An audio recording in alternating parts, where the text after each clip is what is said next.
Unison is Universal Audio's technology that allows for modeling classic console preamps and channel strips directly at the source before the signal reaches your DAW inputs.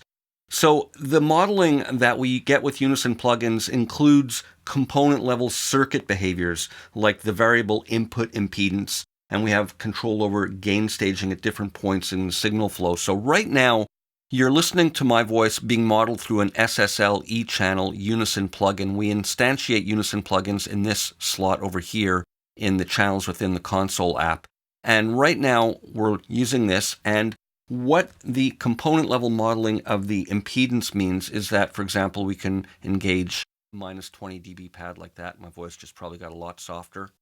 Or we can control the amount of preamp gain over here separately from the amount of drive on the channel strip fader over here. And those color the sound with the modeling properties, in this case, of the SSL E-channel.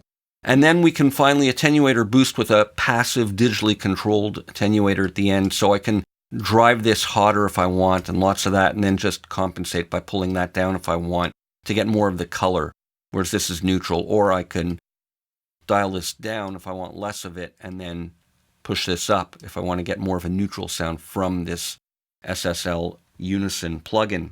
Now, the beauty of this is that the control is bidirectional. It can be altered either from the console software with the mouse like I'm doing here, or from the front end of our Apollo hardware. Now, in my case, I'm using an Apollo 8P. Now, you'll see that when I press the button on my preamp control here, if I press it in and hold it for a couple of seconds, this is going to flash, and that means we're in the gain staging mode, where I can control with this knob the elements in the Unison plugin that have this red dot over it. So as I push this again, the red dot is now moved to here. So when I turn that, it's going to control that level of the gain staging. If I press it again, it moves to the passive output control, and I can attenuate it or boost it there. Push it again, and it cycles back around to the mic preamp. And to exit this mode, I'll just push it in and hold it for 2 seconds, and stops flashing, and now we're out of that gain staging mode.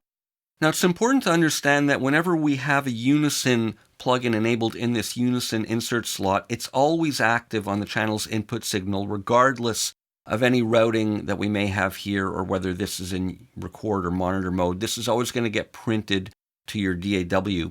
So I'm going to do an interesting experiment now. Part of the beauty of these Unison channel strip and preamp emulations is not only do we get to model the gain staging and the impedance matching, but we can also get EQ and compression depending on which Unison plugins are being used. So I'm going to do an experiment where I'm going to read or record myself reading a couple of sentences, and I'm going to do it first with the straight Apollo preamps with no Unison modeling. Then I'll do it with this SSL E-channel with this gain staging the way I like it, and a bit of EQ here that I think works well with my voice. And then I'll do the same thing with the Neve 1073, and I'll try and match the gain staging and the EQ to roughly approximate it. Now, of course, it's going to sound different. That's the whole beauty of these Unison plugins, is to get the differences between them. I'm going to leave out dynamics since that's not available on the Neve 1073, and we'll compare them. So let me do some recording, and I'll be right back. To begin with, here's my voice recorded with the straight Apollo preamps that are built in with no Unison modeling, and I have the mic gain set to about 45 dB of input, and it's a nice conservative level.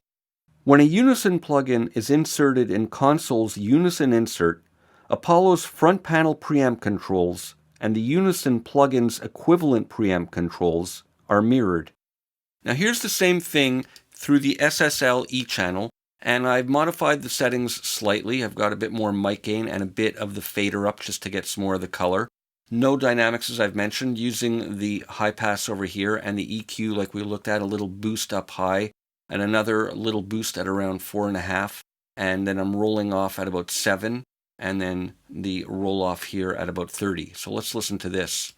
When a Unison plugin is inserted in console's Unison insert, Apollo's front panel preamp controls and the Unison plugin's equivalent preamp controls are mirrored. And finally, on the Neve 1073, I've got 50 dB of gain, and the scaling is different, so that's where I had to get it for a comparable level. And then I've cut here at 50, and then I'm cutting here at 35, similarly like I did on the SSL, and then a cut at 700, and then a boost in the highs since there's only one combined upper mid band and high band, and then I'm boosting on the fader as well, and I'm using the low Z in order to get comparable level.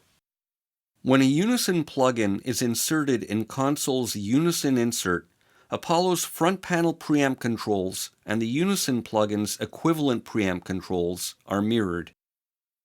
So that's a little idea of some of what you can get using Universal Audio's Unison preamp and channel strip modeling.